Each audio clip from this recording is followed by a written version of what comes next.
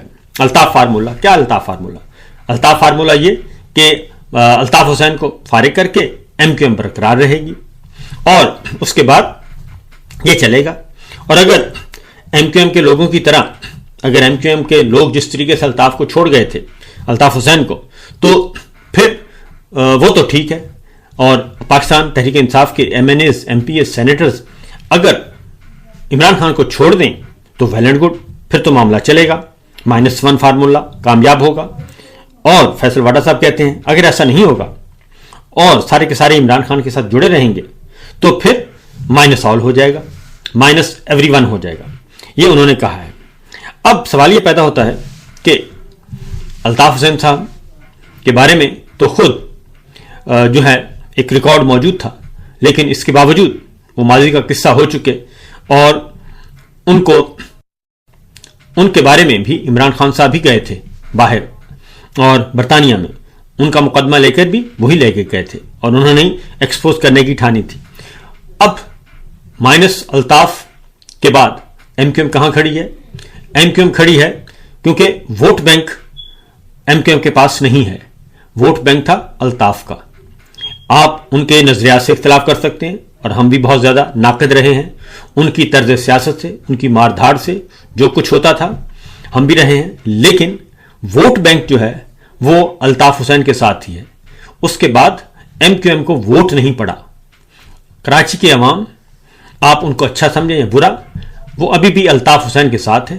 اور اس کے بعد ایم کیو ایم پاکستان رکھا گیا نام، اور اس ایم کیو ایم کا حال کیا ہے؟ وہ اس وقت جعلی فارم 47 ان سب کے پاس ہے اور جعلی فارم 47 کے تحت ہی وہ اپنی زندگی گزار رہے ہیں، یعنی سیاسی بیچارگی کی زندگی. اور اس کے بعد اب ایم کیو ایم کا وجود کوئی نہیں ہے. اگر اس وقت بھی میں آپ کو بتا دوں کہ 100 اختلافات صحیح، لیکن اس کے باوجود اگر الطاف حسین آج بھی کراچی میں آتے ہیں تو وہاں کے عوام جو ہیں، جو جینون ہیں، وہ پھر بھی ان کی طرف لوٹیں گے. اور رزلٹ کیا نکلے گا یہ بات کی بات ہے. اب اور پھر یہ بھی بتا دوں، کبھی کبھی یہ سوچتے بھی ہیں ہمارے پنڈی والے بھائی، سوچتے ہیں کہ کیوں نہ الطاف حسین کو واپس لایا جائے اور لا کے واپس جو ہے کم از کم کراچی، حیدرآباد کی حد تک تو جو اردو سپیکنگ ہے ووٹ، وہ تو واپس کھینچا جائے. یہ کبھی کبھی سوچا جاتا ہے، لیکن پھر کہتے ہیں کہ نہیں، وہ قابو میں نہیں رہیں گے. اسی طریقے سے اب یہ اس کے ساتھ ہی جو ہے ایک طرف فیصل واڈا جو کہ غیر سرکاری ترجمان ہیں افواج Pakistan, D G I S P R, افواج پاکستان تو نہیں کہنا چاہیے، D G I S P R کے. تو دوسری جانب عطا تاڑ صاحب آتے ہیں، وہ کہتے ہیں کہ پی ٹی آئی کے لوگ کہیں کہ وہ بانی کے بیانی کے ساتھ نہیں ہیں، یعنی کہ عمران خان کے ساتھ نہیں ہے، کیونکہ نام لینے کی ان کی اجازت نہیں ہے، کہ پی ٹی آئی کے لوگ اگر کہیں کہ وہ عمران خان کے ساتھ نہیں ہیں تو ان سے بات ہو سکتی ہے. یہ بات جناب آتے ہیں اور یہ کہا جا رہا ہے، یعنی پھر وہی گھسی پٹی بات، -1 فارمولا، نواز شریف نہیں ہو سکا، بھٹو نہیں ہو سکا، زرداری نہیں ہو سکتا، ولی خان نہیں ہو سکتا، مولانا فضل الرحمان نہیں ہو سکتا. تو لہذا یہ مائنس کے چکروں میں آپ نے سب کچھ کر دیا.